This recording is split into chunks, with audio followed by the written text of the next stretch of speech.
الدو والی الولی عشق فاطمہ مرتضی والی یا ابا الحسن مولا زمن سلطان سخن۔ اعوذ باللہ من الشیطان الرجیم، بسم اللہ الرحمن الرحیم۔ الغدیر چینل کی جانب سے رضا موسوی اور اسرار حسن شاہ حاضر خدمت ہیں۔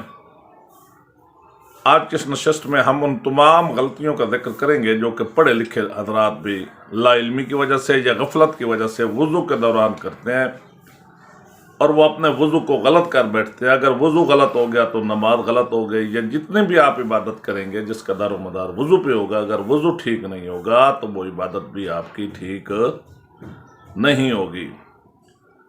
تو بلا تاخیر آپ کے سوالات کے جوابات کا سلسلہ شروع کرتے ہیں۔ جی بیٹا شروع کریں۔ جی السلام علیکم آغا صاحب۔ جی وعلیکم السلام۔ آغا صاحب، آج کی نشست کا پہلا سوال ہے کہ واجب اور مستحب میں کیا فرق ہے؟ وضو کا ٹھیک ہونا یا غلط ہونے سے پہلے ضروری ہے کہ واجب اور مستحب کے فرق کا آپ کو پتہ چلے۔ واجب کی میں تعریف کچھ اس طرح سے کرنا چاہوں گا: ہر وہ عمل جس کا کرنا ضروری ہو، اگر وہ آپ عمل کسی وجہ سے، بھول کی وجہ سے، غلطی کی وجہ سے نہیں کریں گے تو اس کا دوبارہ کرنا ضروری ہے، اور اگر وہ آپ عمل نہیں کریں گے تو جو کچھ بھی آپ نے کیا ہے، چاہے وہ وضو ہے یا نماز ہے، وہ آپ کی درست تصور نہیں ہوگی۔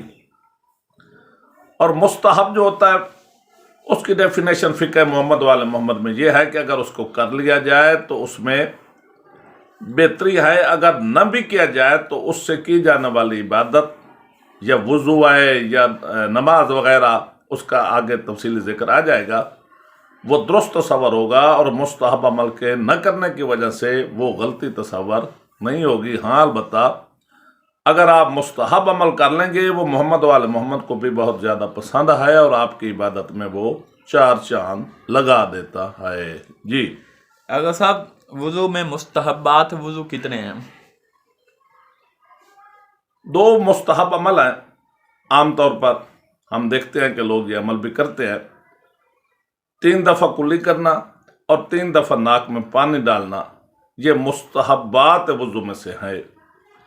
اگر ان دونوں کاموں کو کر لیا جائے تو اس میں بہت زیادہ ثواب میں اضافہ ہو جائے گا، کیونکہ محمد والے محمد نے ایسا کر کے دکھایا ہے۔ لیکن اگر کسی وجہ سے آپ ناک میں بھی پانی نہیں ڈال سکے اور کلی وغیرہ بھی نہیں کر سکے تو اس کا مطلب یہ نہیں ہے کہ آپ نے جو وضو کیا ہے وہ غلط ہوگا، بلکہ جو بھی آپ وضو کریں گے اور واجبات وضو ادا کر لیں گے تو اس سے آپ کا وضو ٹھیک ہو جائے گا۔